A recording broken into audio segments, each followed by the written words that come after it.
Hello everyone, welcome to the second part of this unit. Second conditional, a grammar page. Follow me on your books please. Page 70. The title says second conditional, which means there's also a first conditional. We studied it in Unit 5. If clause, type 1 or first conditional. They have the same meaning. Now we will study the second conditional.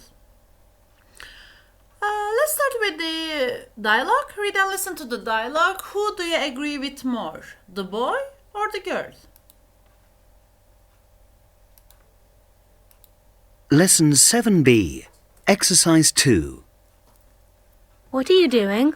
I'm doing my geography project. Look at this photo. It's shocking that some people have so much and others have so little. The world would be much better if money didn't exist. What do you mean? If money didn't exist, how would you buy things? If you needed something, you would make it. If you couldn't make it, you would swap with somebody else. So if I wanted a new mobile phone, how would I get it? You don't need things like that. I'm talking about essentials, food, clothes, that kind of thing. At the moment, millions of people haven't even got those. If money didn't exist, life wouldn't be better for poor people. No? I think it would. If nobody had any money, everybody would be equal. Is that a nice opinion? If nobody had any money, everybody would be equal. They're talking about this photo, actually. Who do you agree with more? Do you agree with the boy or the girl? There are some new words, I think. It's shocking that some people have so much and others have so little. Look at this picture. This picture shows the difference between the poor and the rich, I think, huh? The right side of the photo and the left side of the photo. It's really shocking. And they say, what? The world would be much better if money didn't exist. You know exist? Exist. Var olmak. Para olmasaydı dünya çok daha iyi olurdu. And the girl says, if money didn't exist, how would you buy things? If you needed something, you would make it. İhtiyacın olsa yapardın. If you couldn't make it, so you would swap with somebody else. Swap, it means exchange. You give something to someone else and they give something else to you. Instead of money, you exchange things. Swap. Değiş tokuş. So if I wanted a new mobile, how would I get it? You don't need things like that. I'm talking about essentials. Essential here means, I think you can understand it in the context because it says food, clothes. What is essential? Basic needs. Basic needs. Okay. Read or learn this box and complete a rule with infinitive, past simple, and would. Use the examples to help you, then find 7 second conditional sentences in the dialogue in exercise 2. Before this part, I'm going to teach you this new topic, second conditional, and then we will go back to the book, okay? Before this conditional, before second conditional, at first, let's remember the first conditional.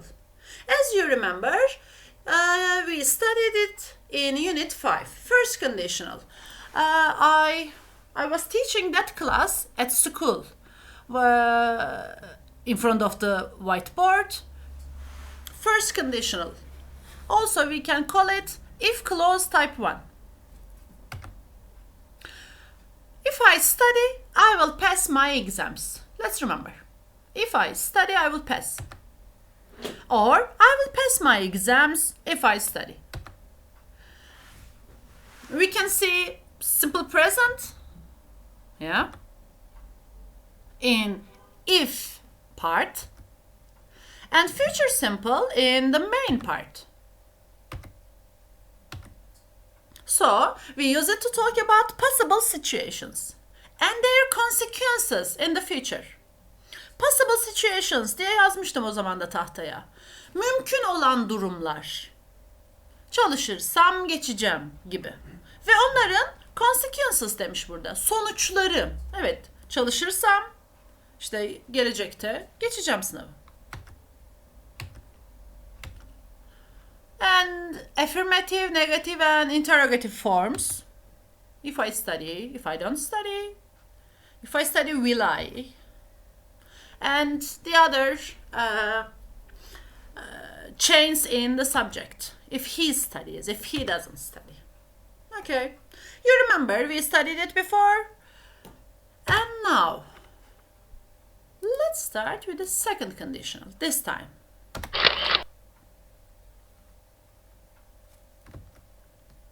Unreal conditionals.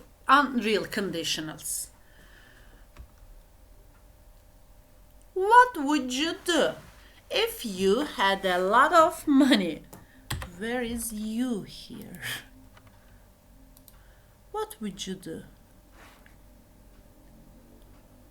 If you, but it's here. We couldn't see. Okay. Again. It's under the picture here.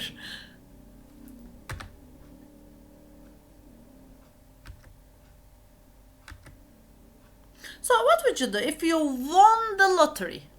You know lottery? Piango. Maxine would buy a new house for herself and her parents, if she won the lottery. If Paul won the lottery, he would take a trip around the world. John and his wife would buy a piano if they became rich. Please focus on the red parts. Would buy, and if she won. If Paul won, he would. Short form of would. And again here, would buy, and in if part, if they became.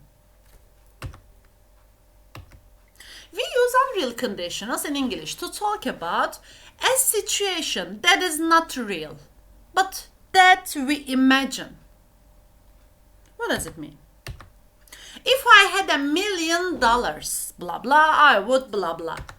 If I lived in Italy, I would, blah. If I got a job as a chef, I would. And are these real situations? Real? For example, do I really have $1 million? Or do I really live in Italy? Do I really work as a chef? No, these are imaginary situations. I'm just imagining. I'm just thinking about them. They're not real. We use unreal conditionals in English to talk about a situation, again, that is not real, but we imagine. How do we make this type of conditional grammar?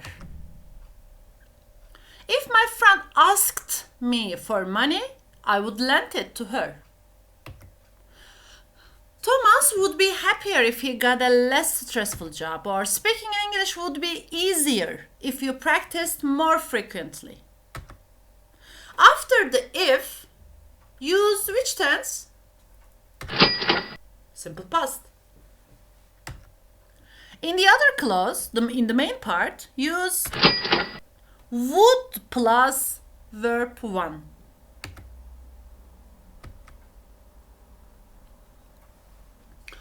Form and meaning. When you imagine a future happening like this, you use a past tense form after if. However, the meaning is not past. Evet, if'li kısımda past tense'i görüyoruz ama bu past tense bildiğimiz past tense değil. Yapı olarak evet bildiğimiz past tense ama anlam olarak bildiğimiz değil. Anlamı pasta taşımıyor çünkü. Oradaki past tense'in kullanımı unreal durum yaratmaya yarıyor tam da.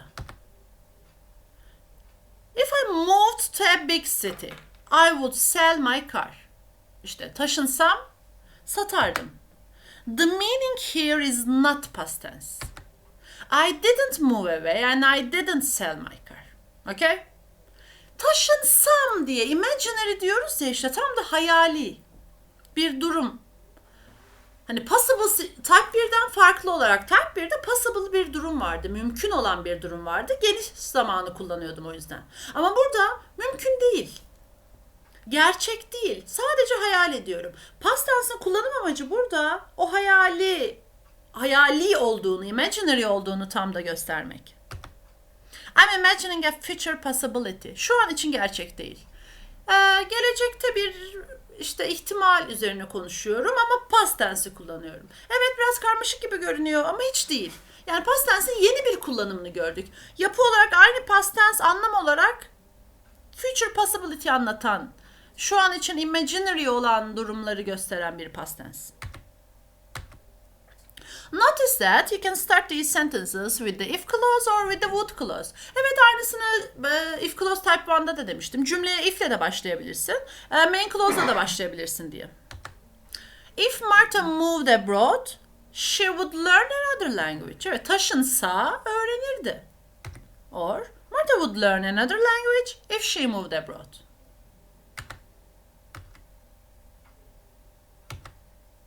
Yeah. The other language, gracias, willkommen, bonjour, hola, shalom. Iffy, Vaktimiz ve paramız var mı gençler? Yok. Evet, vaktimiz var ama paramız yok. Olsa diye hayal ediyoruz. If we had more time. Ana kısımda ne görüyorduk? Would artı fiilin birinci hali. We would take a vacation. Holiday. Vacation means holiday to Hawaii. The word bu kez ana if'le başlamamış. Dikkat et. Ana cümle main clause'la başlamış. The word would be, yes, a better place if everyone helped others. Ama böyle bir durum var mı? Herkes diğerlerine yardım ediyor mu? Hayır, herkes etmiyor. Gerçek durum bu değil. O yüzden hayali durum için past tense'i kullandım. If you got more exercise, I'm sure you would feel healthier and happier. Jack, gene if'le başlamamış, would do better in school if he slept. Ama uyumuyor belli ki. Daha çok uyusa daha iyi yapar okulda. Ama gerçek durum daha çok uyumuyor. O yüzden başarısız gibi. Important note. Formal grammar requires that when making these kinds of conditional sentences, we use were for the past tense of be for all subjects. Gene şimdi madem past tense'ten bahsediyoruz, o zaman şeye de bir bakalım. İsim cümlelerinin past tense'i vardı. Emizar past tense'de was were oluyordu. When I was a student, when I was young, when I was 15 years old. I was a student, it was sunny yesterday gibi. Tamam. Diyor ki şimdi biz madem kuralı bozduk diyor burada. Hani madem past tense'ı kullanıyorum ama anlamı past'a taşımıyorum bu second conditional başlığı altında. O halde kuralı bozmuşken was'ı da kullanmayayım. All subjects including I, he, she tüm öznelerle were kullanayım, geçeyim diyor. Mesela if I were you. Ben senin yerinde olsam. Normalde bu bir if cümlesi olmasa I was idi. Değil mi? I ile was kullanılıyordu çünkü. Ama ben senin yerinde olsam diyor. Mümkün mü? Değil. Imaginary bir durum yine. Madem was'ı past tense anlamı past'a taşımadan kullanıyorum. Past tense'in bozmuşken bu kuralı da bozayım. Tüm öznelerle were'ü kullanayım diyor. If I were you, I would buy that house. Alırdım. She would buy a mansion. Bir malikane alırdı. If she were wealthy, varlıklı, rich olsa. You will probably hear many native speakers of English use was in these cases, and this is often accepted in spoken, less formal situations. Evet, Burada was olarak if I was you olarak da görebilirsiniz. Ama nerede diyor?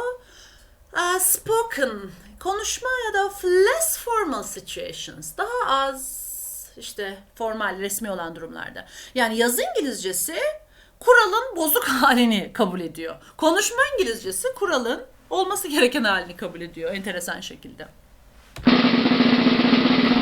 And now, more practice. Okay. Let's go on with the book. Go back to page 70. Second conditional. So, we use the second conditional to describe an imaginary, that's the key word, imaginary situation or event and its result.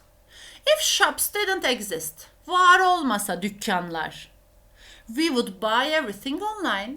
Alırdık. Ama gerçek durum böyle mi? Dükkanlar var değil mi? Gerçek durum böyle değil. Var. Var olmasa diye bir unreal, imaginary durum yarattım past tense kullanarak. Peki yapıyı gör. We use past simple in the if clause and we use would plus infinitive in the main clause. Infinitive dediği burada verb one dediğimiz bizim fiilin yalın hali.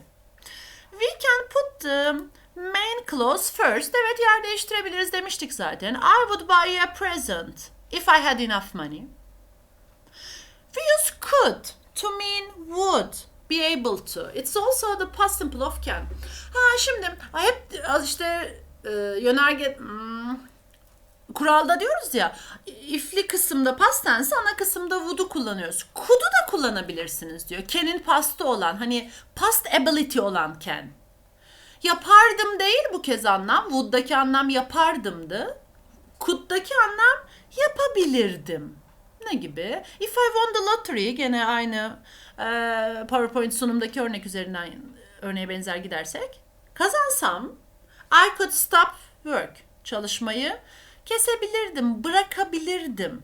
Would dersem burada bırakırdım olur. Could stop, bırakabilirdim. Or if she could speak English, hatta bak burada if'li kısımda could'u kullanmış.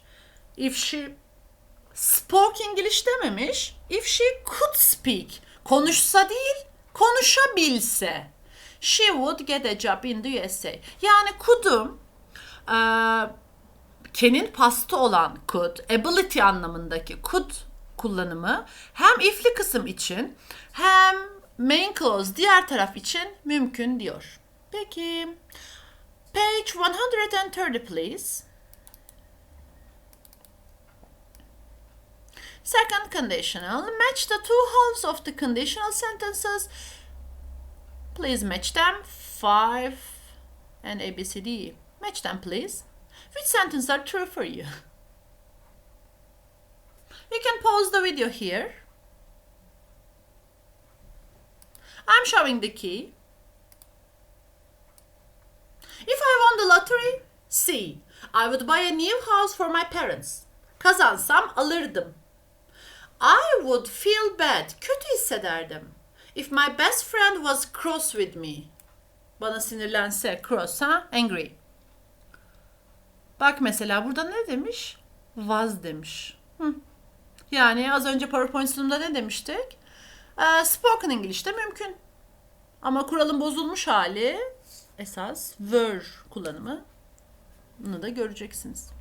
If I found a spider in my bed, I would be terrified. Çok korkardım bulsam yatağımda. I would download a film illegally. If I couldn't afford to buy it, alamasam, almaya gücüm yetmese, if I couldn't afford, I would download. And if I went on holiday with my friends, we would go camping. Which ones are true for you? And second exercise. Complete the second conditional sentences with the correct form of the verbs in brackets. Please pay attention to which part of the sentence is with if, which part of the sentence is without if. Because you will use simple past tense or would, depending on the location. in a sentence. Pause the video, please, and just do it. Here is the key.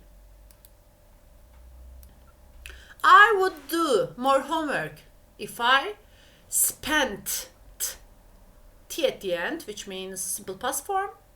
If children didn't watch TV so much, they would be healthier. If a big rock hit the earth, it's an irregular verb, so three forms are the same. If a big rock hit the earth, it would cause a huge explosion. Global warming would slow down if people changed their lifestyles. If you applied for a job at the hotel, I'm sure you would get it. If you visited Rome, you could see the Trevi Fountain. Can verdiği için burada could yapmanı istiyor. Görürdün. Yani would see de mümkün. Görürdün ama burada can kullanmanı istemiş. O yüzden görebilirdin. Could see. Ability'ye dönüştürdük. Past ability. If I wanted to become a millionaire, I would start my own business. And next part. Rewrite these sentences using the second conditional. En sevdiğim benim egzersiz türlerinden biri. Rewrite diyor şimdi. Anlamı bozmadan yeniden yazacağız. Bize reel durumları vermiş burada. My job is repetitive. Benim işim sürekli kendini tekrar ediyor. Repetitive. Yine bunu jobs ünitesinde görmüştük. 6'da. That's why I don't enjoy it. Bu yüzden sevmiyorum işimi demiş. Bunu if type 2 kullanarak second conditional yapısıyla ne hale getireceğiz? If my job wasn't repetitive olmasa I would enjoy it. İşim böyle repetitif olmasa keyif alırdım ya da I would enjoy my job if it wasn't repetitive. Weren't olarak da göreceksiniz bunu. Kitap bunu göstermemiş. Nerede gösterecekti bunu? Bunu bir yerde gösteriyor. Şimdilik sadece wasn't olarak ama göreceksiniz bunun hani I ve he, she, it özneleriyle de were ile kullanıldığını göreceksiniz. Peki. Please, I think it's clear. Please pause the video here and rewrite these sentences. She doesn't like swimming. That's why she doesn't go to the pool. Şart var, sonucu var. Şart var, sonucu var.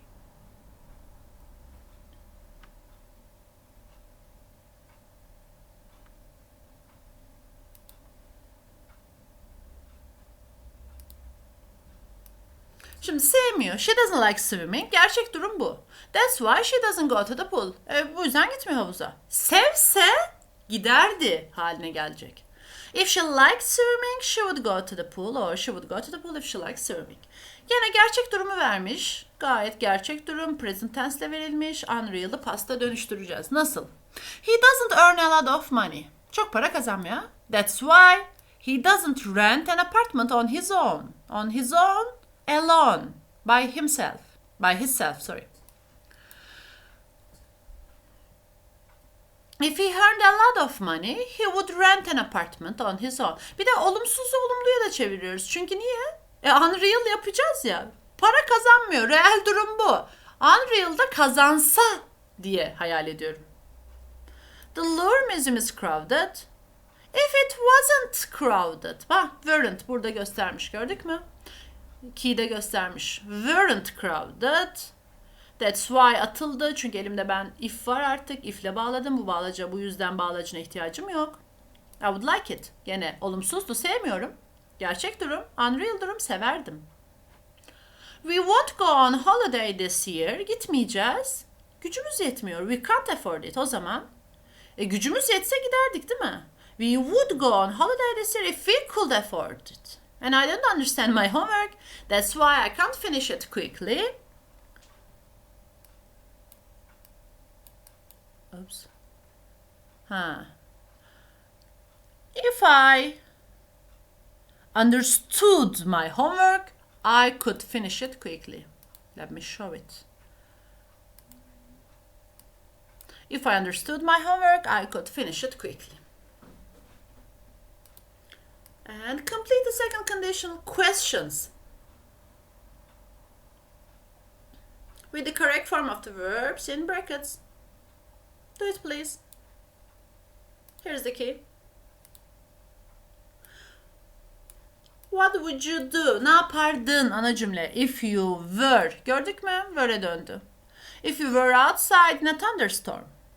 If you could meet, buluşabilsen, who would you choose? Would you behave well on holiday? Uslu durur muydun? Behave well. On holiday if your parents weren't there. Orada olmasa. How would you feel if you won the lottery? And there are two more here, I think. If you could visit any country, where would you go? Ziyaret edebilsen nereye giderdin? If you... burada da ne vermiş bize? Have to var elimde. Bunu da pasta çevireceğim. Nasıl kendinin pastını kult olarak kullanmamı istiyorsa, burada da başka bir modal verb var. Have to var. Bu past type 2 işliyorum. Bunu da pasta çevireceğim demek ki. Zorunda kalsan. If you had to spend a month alone on a desert island, what would you take with you? Let's go back to page 70. Here are some more exercises, part 4. You can pause the video again here and complete the sentences, please. Here is the key.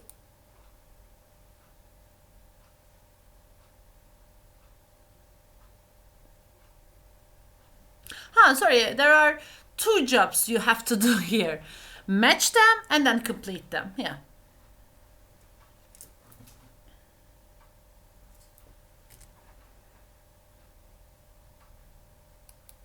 Next part.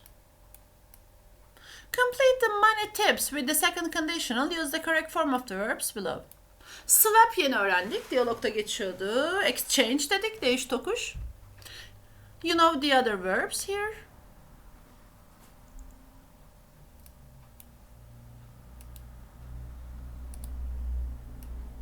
Cosmetics are not cheap. You would save a fortune if you made your own. Olive oil, salt, and lemon are 3 cheap and effective ingredients. Clothes shopping costs a lot of money. If you swept, it's regular, swept, double P, clothes with your friends, all of you would get something new to wear for free. How many old books and DVDs and games have you got on your shelves? If you sold them online, you could use the money to buy new ones. And here, yeah, if you were here or if we were in our school, we would answer these questions. But I made this sentence in second conditional because it's unreal. We can only imagine that. So, you can answer these questions alone in front of the mirror, I think, at home. What would you do if there were no shops in your town? If you had a rich relative's credit card? If a shop assistant gave you too much change, Too much change, bozukluk, para üstü burada. I'm sure you would answer these questions in a very nice way if we were at school. Okay, that's the end of the second part of the Unit 7. See you on listening part. Bye bye.